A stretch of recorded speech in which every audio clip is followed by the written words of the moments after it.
Before we get started with the video today, guys, I want to let you viewers out there know that only a small fraction of you guys currently watching are actually subscribed to my channel, so make sure to smash that subscribe button for instant updates about videos that I release and other announcements, and also smash that like button to help my channel out. Enjoy the video. It is Samool here, back with another Epic 7 YouTube video for you guys today, and today I'm going to be going over the new collab units that are coming out. There's actually going to be 3 new units that are coming out with the Tensura collab, or the slime collab. And one of them is going to be free. The one that is free is the one you see on your screen right here. Shuna, I think it's Shuna. I'm not too sure, but the S unit, right? She is pretty cute. And then there's going to be 2 other units alongside her. Another one is a female, I think, and the other one is genderless, I think. Although he did start out as a male, if my memory serves correct. But anyways, let's get started and go over these units and go over their skills and what I think they'll be good in and if they'll be worth pulling for. Well, honestly, you should pull for all of them anyways, or both of them, because they are collab units. But yeah, just get started so you can see the animations.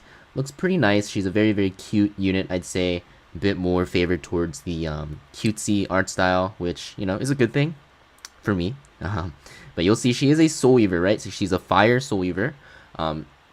She's not that fast. Her stats are like okay. But the thing is, you're going to see with her skills though that she's a very, very unique unit. I'm just going to skip over her stats real quick because it's nothing really special, nothing really stands out. She does have a little bit more HP than usual, but besides that, so you'll see her S2 is going to be Blooming Lotus, and you'll see right away that she has a focus mechanic because her S2 will acquire 3 focus. Basically what Blooming Lotus does is going to be that it dispels 2 debuffs from all your allies, similar to Maid Chloe's S3's Cleanse. And then it'll redistribute health. So what that means is if you have a 90% HP unit alive with Shuna, and she is at 30%, it'll go to about 55% HP for both units. So it won't really heal you, but it will just redistribute health and then give you a big barrier, I think. I think the barrier's numbers are out, and it seems pretty decent.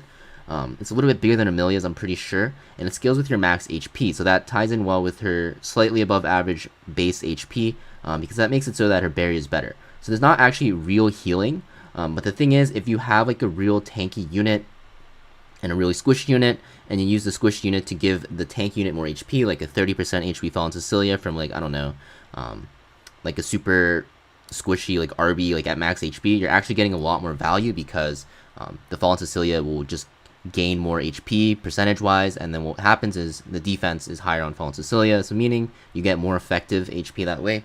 But it's a very interesting mechanic.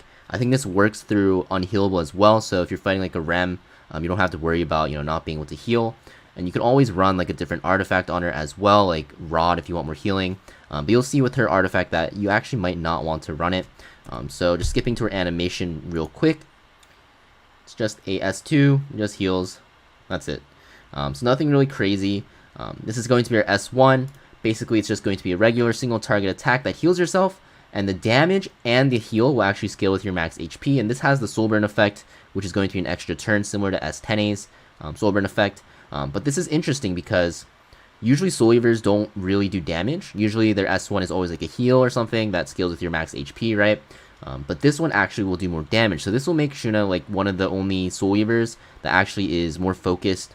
Not more focused, but has the potential to actually, you know, put out her own pressure damage-wise. It's not going to be anything crazy. I don't expect it to be like, you know, make her like a damage dealer unit, but it's just nice because she can help pressure the field. It is a single target attack though, so nothing crazy, but it's a nice addition that will make her actually, you know, feel a little bit better on the turns where her skills aren't up, because she can actually, you know, do damage now and heal.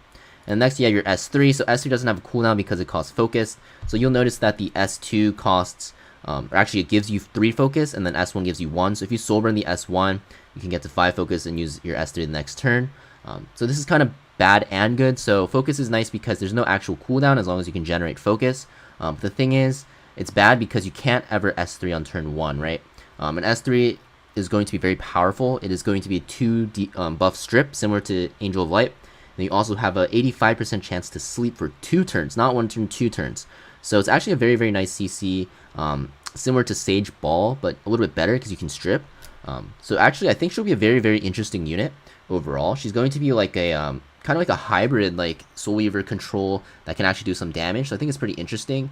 I actually don't really think she's a pure Soul Weaver, right? Like looking at her kit, like if you gave her the Mage class, I think it would still fit, right? Maybe even fit better. But I think they did it this way because of the artifacts. You'll see this artifact's okay for her actually because you're getting effectiveness and effect resist. I think this artifact will be pretty good on her. Just because you need effect resist to be able to cleanse and not get CC'd, and get your turns off to build your focus, and then the effectiveness is nice for your S3. You can aim for like 100% effectiveness and you'll be fine, which is easy to get because this artifact will literally just give you 45%, right? And this artifact stacks up to 3 times, but by the time your S3 is up and you're ready to sleep people, it'll be max stacked, so you'll get 45% effectiveness. Very, very nice. I think this unit is going to be probably the best free collab unit that we've had so far. So we had Soul and then we had Ram, and both of them are kind of like PvE bots. But I think Shuna will actually be pretty decent in PvP as like a control unit.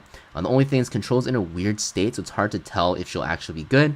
But I'm definitely going to test her out. Like, she's free anyways, right? You're going to get a free 6-star Shuna anyways. I'm probably just going to mold her a bit and awaken her and see how she is. And probably run her on like a speed set with like a control build as like a semi-cleanser, I guess, that can heal as well. She's just really versatile. Let's just see how she does. But I think she is a free unit anyway, so you're going to get her no matter what. But, for PvE, I don't think she'll be that great. But for PvP, she definitely seems like she can be a pretty decent unit overall. So that's it for Shuna. Now, let's get into the 2 units that you actually have to pull for now. And first off, we have the main character, Rimuru. So he's a Earth Warrior. This is the genderless person. I think he used to be a boy.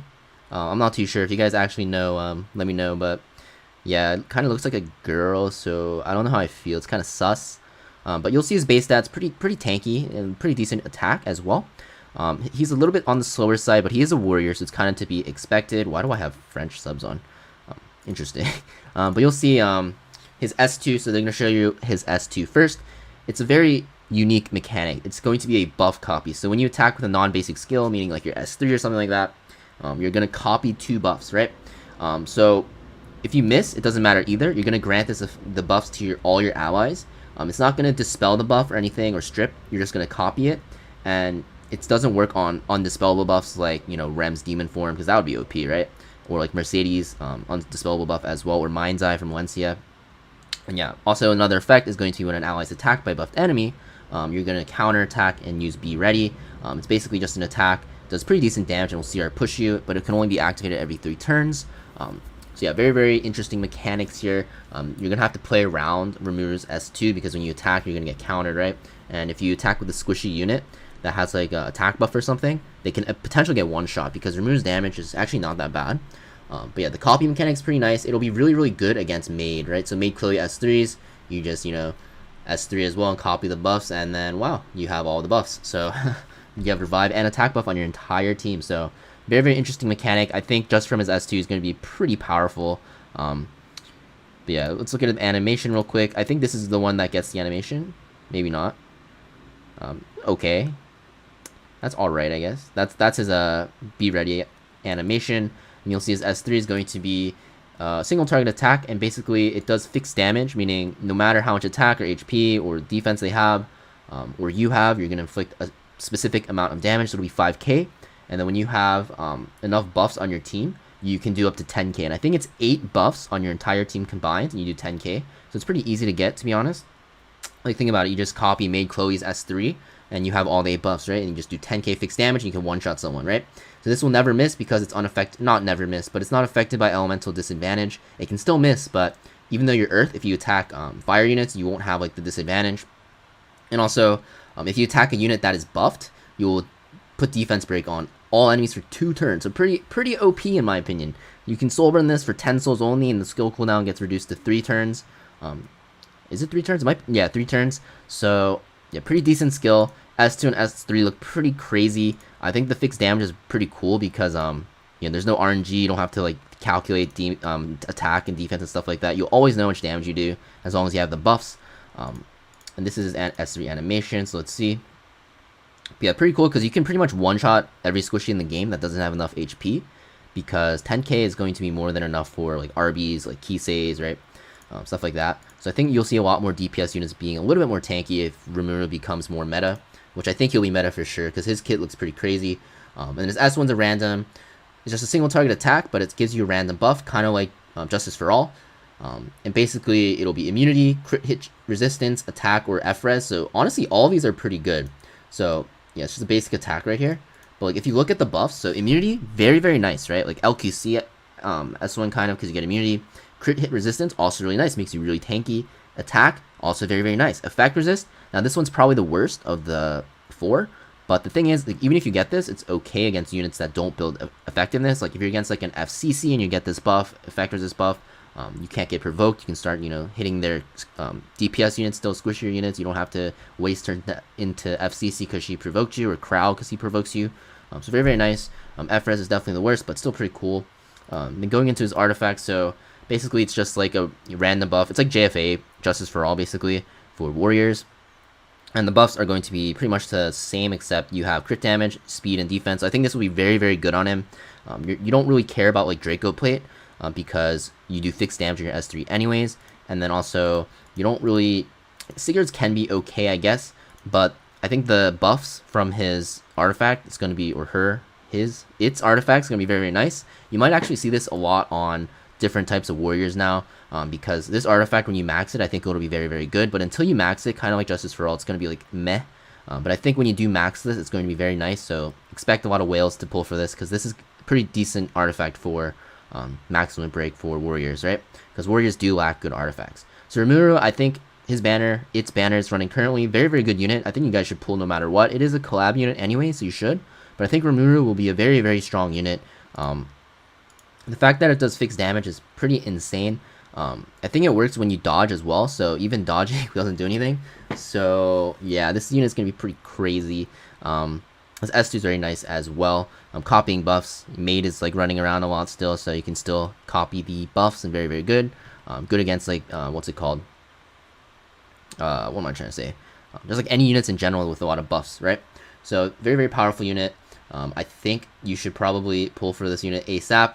And then next week we have another unit coming out that is going to be pullable for the collab, and that unit is going to be Milim, I'm gonna call her M.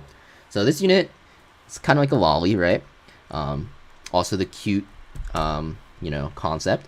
But this unit is going to be basically a fire mage. So you'll see she's quite fast for a mage. Actually, not quite fast, but she's pretty squishy. And she has crazy attack. Actually, I wouldn't say squishy. I'd say like average, right? Defense is pretty decent. But yeah, you'll see she has crit chance from Awakening, making her a little bit easier to gear. She's very, very high attack though, right? Similar to Ram. So yeah, she also has a dual attack chance imprint, which is kind of trolly, but RNG is RNG. Let's go over her skills real quick though. So her S2 is going to be basically like Mind's Eye, but basically at the start of the fight and at the end of your turn, you're gonna have a 100% chance to get this buff called Dragon Eye, or MI. And then the thing is, this is undispellable, and what happens is that you are going to, dispel stealth from all enemies. So why is this good right now? Well, because Guiding Light Landy is very, very powerful, right? Landy's banner just reran.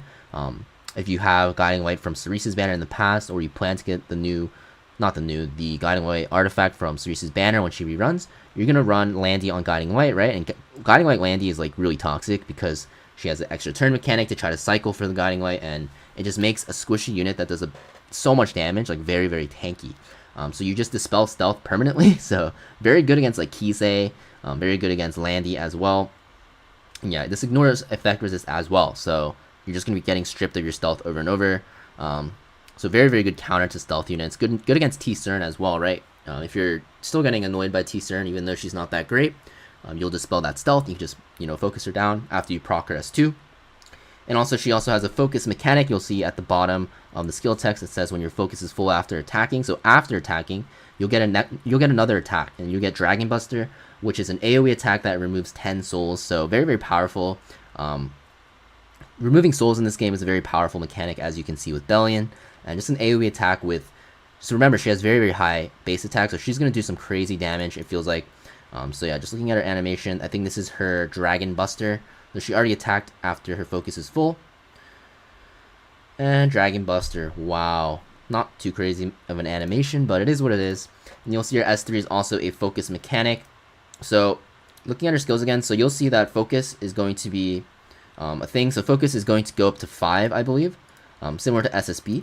And then the way you generate focus is from your S3 and S1. So S3 gives you 2 focus, and then your S3 is going to be a single target attack that extincts a unit. So similar to like Cigarette's S3 or Lilibet's S3.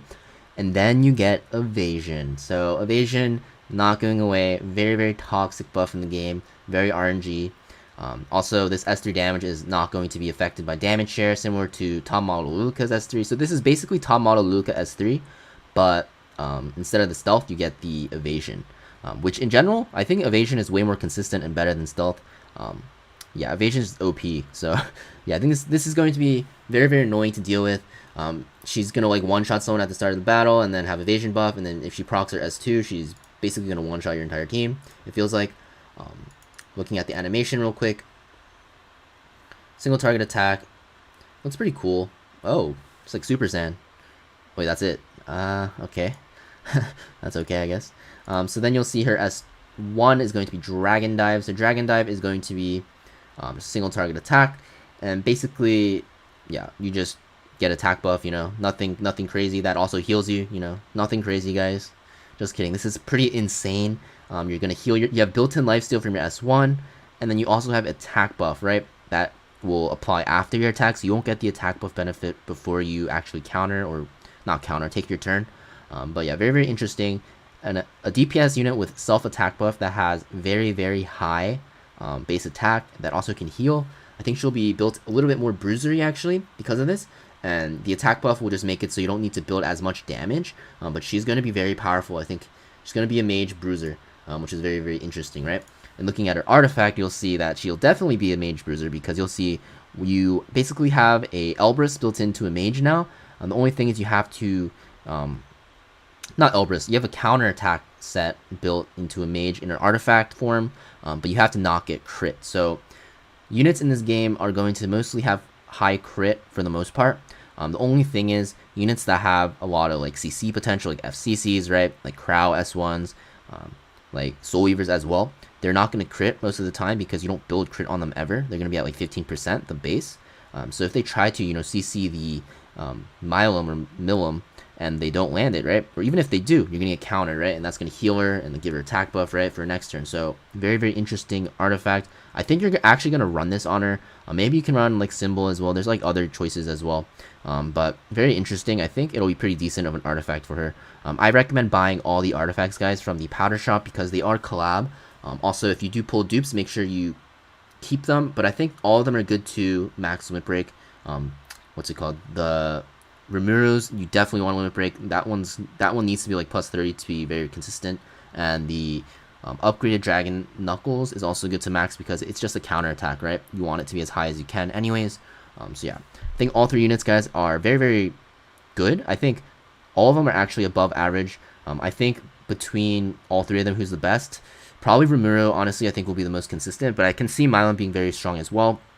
Even the free unit Shuna has potential as a control unit, but control's in a bad state, guys, you have to keep in mind. So we'll see what happens. I'm probably going to test them out and then, you know, release videos and show you guys which units are better in PvP and PvE as well. Although I do think all these units are going to be mostly for PvP, but maybe there's PvE potential. If you guys tested them out already, let me know in the comments what you guys think about these units. I think they're pretty cool, guys. This collab kind of came out of nowhere, but I think this was the original planned collab. Just took a while for the whatever they needed to do to get through. And I'm glad there's actually a collab because more cool units, right? And the units designs are pretty cool. Now, if you guys enjoyed this video, make sure you leave a like, comment, and subscribe. It really helps my channel out a lot, and I'll see you guys next video. Peace!